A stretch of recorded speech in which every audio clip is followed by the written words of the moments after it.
Hello student, आज हम राशियों की तुलना कंपेयरिंग क्वांटिटी चैप्टर पर बात करने वाले हैं।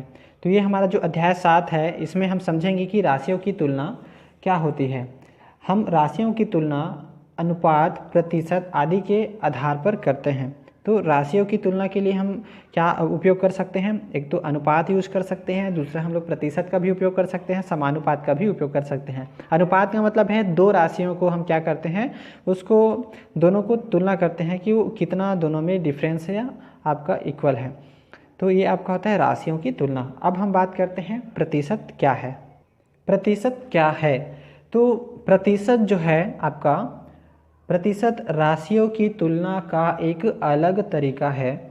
जब हम परसेंट, ये आपका परसेंट का क्या है, सिंबल है, प्रतीक है, इससे दर्शाया जाता है। जब हम प्रतिशत के आधार पर तुलना करते हैं तो कुल राशि को हम लोग क्या मान लेते हैं, 100 मान लेते हैं। यानी कि जो भी राशि रहेगा उसको 100 मान करके हम चलते हैं। तो इस प्रकार हम प्रतिशत को क्या कह सकते हैं? तो प्रतिशत के लिए हम बता सकते हैं कि जो आपका ये परसेंट है, इसके बदले हम लिख सकते हैं 1/100। यानी कि हम इसको बोल सकते हैं प्रतिशत का अर्थ प्रति में से 100, यानी कि प्रति मतलब होता है 1 और प्रति में से क्या, 100। तो इस तरह हम उसको बता सकते हैं परसेंट को प्रति में 100। तो ये होता है परसेंट। परसेंट के स्थान पर हम हमेशा प्रयोग करते हैं 1/100 का। तो ये हमारा प्रतिशत होता है। अब हम आगे चलते हैं, हम बात करेंगे प्रतिशत का अनुप्रयोग। क्या होता है प्रतिशत का अनुप्रयोग? अनुप्रयोग का मतलब है आपका उसका उपयोग क्या होता है। अनुप्रयोग और उपयोग में कोई खास डिफरेंट नहीं है। तो उपयोग आपका क्या होता है, अनुप्रयोग क्या होता है? तो प्रतिशत का जो उपयोग है वो हम क्या करते हैं, एक तो बट्टा के लिए करते हैं, बट्टा, फिर कर, या तो हम लोग कर सकते हैं बिक्री कर के लिए उपयोग कर सकते हैं, बट्टा है, बिक्री कर है, और ब्याज ज्ञात करने के लिए कर सकते हैं। तो इस तरह प्रतिशत का हम उपयोग करते हैं बट्टा के लिए, बिक्री कर और ब्याज के लिए। अब हम देखते हैं बट्टा। तो ये जो बट्टा है वो क्या होता है? तो बट्टा हम यहाँ पर समझेंगे, बट्टा का मतलब होता है छूट। बट्टा मतलब होता है छूट, यानी कि छूट अब किस पे प्राप्त होगा? माना कि हम लोग क्या करते हैं, एक बुक खरीदने जाते हैं किसी भी पुस्तक दुकान में। अब हमने बुक खरीदा, उसका प्रिंट है आपका 100 रुपये। अब 100 रुपये में हमें क्या दे दिया, 10 रुपये का छूट दे दिया, यानी कि हमको 90 रुपये में बेचा। तो जो अंकित मूल्य है, जो प्रिंट आपको 100 रुपये का उस पुस्तक में लिखा है, उसमें से हमको 10 रुपये का छूट प्रदान किया गया।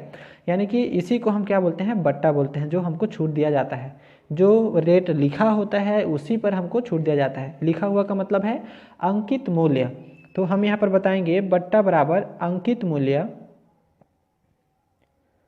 और ऋण हो जाएगा विक्रय मूल्य। यानी कि अंकित मूल्य जो रहेगा उस पर हम लोग को जो भी हमको बेचे, जैसे कि अंकित मूल्य 100 रुपये है और 90 रुपये में विक्रय किया गया है, यानी कि बेचा गया है। बेचना मतलब विक्रय करना। तो 90 रुपये में बेचा गया तो छूट कितना मिला, तो 10 रुपये है। तो जब हम इसको भरेंगे 100 - 90 तो हमको पता चलेगा कि यहाँ पर 10 रुपये का छूट है। तो यानी कि बट्टा कितना हुआ, तो 10 रुपये का बट्टा हुआ। तो ये होता है आपका बट्टा। बट्टा परसेंट। अब बट्टा हमने देखा क्या होता है, अब बट्टा परसेंट देखोगे हम लोग कैसे निकालते हैं। तो बट्टा के लिए हम देखते हैं, जो हमारा बट्टा होता है यानी कि छूट, जैसे कि 10 रुपये है, अंकित मूल्य। अब जो अंकित मूल्य है उसको हम यहाँ पर भरेंगे और साथ में क्या करेंगे, 100 का गुणा करेंगे, तो हमारा जो बट्टा परसेंट है वो निकल आएगा। तो बट्टा परसेंट बराबर बट्टा बटा अंकित मूल्य गुणित 100। अब हम चलते हैं प्रश्नावली में, जिसमें हम कुछ सवाल को देखते हैं। पहला प्रश्न है, मोहन अपनी मासिक आय का 75% खर्च करने के बाद 3,950 रुपये बचाता है, तो उसकी मासिक आय कितनी है? तो देखिए, सबसे पहले हम यहाँ देखते हैं हमें खर्च कितना हुआ। तो यहाँ पर बता रहा है 75%। किसने किया? मोहन ने किया। तो हम यहाँ पर लिखेंगे मोहन के मासिक आय। मासिक आय का मतलब होता है महीने का खर्च। तो मासिक आय का खर्च कितना है, तो 75% है। ये महीने का खर्च यहाँ पर बताया जा रहा है। और बचत कितना किया जा रहा है, तो यहाँ पर देख रहे हैं मोहन ने क्या बचत किया। मोहन की जो बचत है, बचत बराबर आपका होता है 3,950 रुपये। अब हम यहाँ पर मान लेते हैं कि मोहन का जो मासिक आय है वो कितना है। तो मोहन का मासिक आय, जो भी पैसा वो महीने में कमाता होगा वो क्या है, हम लोग मान लेते हैं कि 100 रुपये है। या 100% भी बोल सकते हैं। तो मासिक आय आपका 100 रुपये है, तो बचत कितना हुआ? तो बचत हमें बताया गया है आय में जो भी खर्च आपका होता है, आय के बाद आय मतलब जो आप पैसे आप महीने में कमा रहे हैं वो आपका आय हो गया, और खर्च यानी कि महीने में आप जितना खर्च किए हैं वो आपका खर्च हो गया। तो यहाँ पर आपका आय कितना है? 100 रुपये है, और खर्च कितना हुआ है? तो 75। यहाँ पर देखो 75 हमने खर्च किया है, तो इस प्रकार हमको कितना बच रहा है? तो 25 रुपये आपका बच रहा है। इस प्रकार हम देख रहे हैं जब मोहन 25 रुपये बचत करता है, यहाँ लिखेंगे 25 रुपये बचत करता है जब उसकी आय 25 रुपये बचत करता है जब उसकी आय क्या है? 100 रुपये है। तो ये 100 रुपये का आय है, 75 खर्च किया, 25 रुपये बचा, तो हमने यहाँ पर बता दिया कि 100 रुपये आय में 25 रुपये बचत किया। इस प्रकार अब जब हम लोग लिख सकते हैं कि भाई यहाँ पर आपका 25 रुपये बचत और 100 रुपये है आय, तो हम देख सकते हैं यहाँ पर 25 को इधर ले आएंगे तो यहाँ पर बचेगा 1, चूँकि हर संख्या में 1 का गुणा रहता है इसलिए यहाँ पर बचेगा 1। अब यहाँ पर हो जाएगा आपका 100/25। तो हम देख सकते हैं 1 रुपये बराबर कितना? तो 100/25 आपका हो रहा है। तो टोटल पैसा कितना है? तो मोहन की बचत है 3,950 रुपये। तो हम यहाँ देख सकते हैं कि 3,950 हम यहाँ पर पक्षों में क्या कर रहे हैं? गुणा कर रहे हैं। तो यहाँ पर आपका हो जाएगा 3,950 गुणित 1, और यहाँ पर हो जाएगा 100/25 गुणित 3,950, यानी कि दोनों पक्षों में हमने क्या कर दिया? 3,950 का गुणा कर दिया। क्यों किया? क्योंकि 1 रुपये बराबर 100/25, और इसलिए आपका 3,950 रुपये बराबर आपका यहाँ से हमको परसेंट पता चल जाएगा, मतलब रुपए पता चल जाएगा कि कितना रुपए महीने का हो रहा है। तो इस प्रकार जब हम इसको सॉल्व करते हैं तो हम यहाँ पर बता सकते हैं 3,950 में यहाँ पर आपका ये जब इसको हम लोग कटाएंगे है ना, तो यहाँ पर आपका क्या हो जाएगा? टोटल मैंने पहले से कर लिया है, आप लोग भी इसको कटा सकते हैं। 5 से आपको क्या करना है? यहाँ पर 5 पंजे 25, और यहाँ पर हो जाएगा 5 दूनी 10, यानी कि 5 चौक, अब यहाँ पर आपका हो जाएगा 5 चौक 20, यानी कि 25 चौक हमारा डायरेक्ट हम बोल सकते हैं 25 चौक क्या होता है? 100। अब 4 का यहाँ पर गुणा करेंगे तो हमें मिल जाएगा 15,800, ये हमारा क्या है?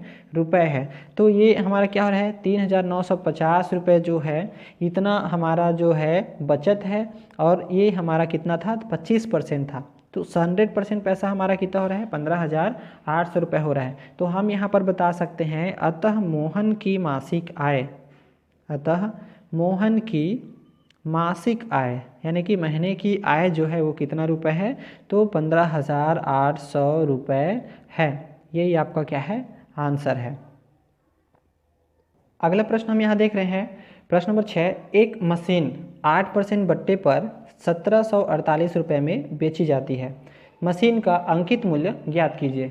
चलिए, तो यहाँ पर हम हल देख रहे हैं। मशीन का विक्रय मूल्य सबसे पहले जितने में बेचा गया, मशीन का विक्रय मूल्य, यहाँ पर देखिए बोला है विक्रय मूल्य 1700 रुपये में बेची जाती है। बेचना मतलब विक्रय, तो कितने में बेचा गया? तो 1,748 रुपये में बेचा गया।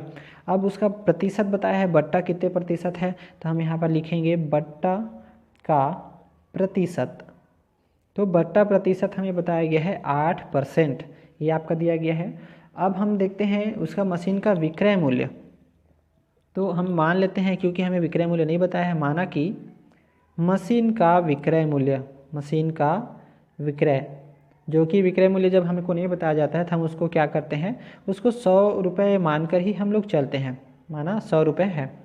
तो अब हम देखते हैं अंकित मूल्य हमको पूछा गया है, तो अंकित मूल्य क्या हो जाएगा? अंकित मूल्य बराबर होता है विक्रय मूल्य और प्लस बट्टा। तो ये हमने कहाँ से लिया? तो ये हमने पीछे आपको सूत्र बताया था, बट्टा बराबर अंकित मूल्य ऋण विक्रय मूल्य, वहाँ से हमने इसको उठाया है।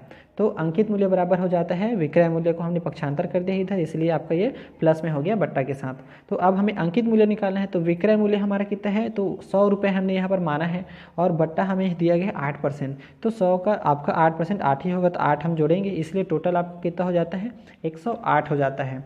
जबकि हमारा जो विक्रय मूल्य पर अंकित मूल्य क्या है, तो हम यहाँ देख रहे हैं, फिर से बता देते हैं। जबकि आपका जो 100 रुपये विक्रय मूल्य, हमने जो 100 रुपये लिया है विक्रय मूल्य पर अंकित मूल्य कितना है, 108 रुपये है। अंकित मूल्य 108 रुपये है। हमने यहाँ पर लेकर आया, अंकित मूल्य हमने 100 रुपये माना था, सॉरी विक्रय मूल्य 100 रुपये माना था और अंकित मूल्य कितना आया, तो 108 आया।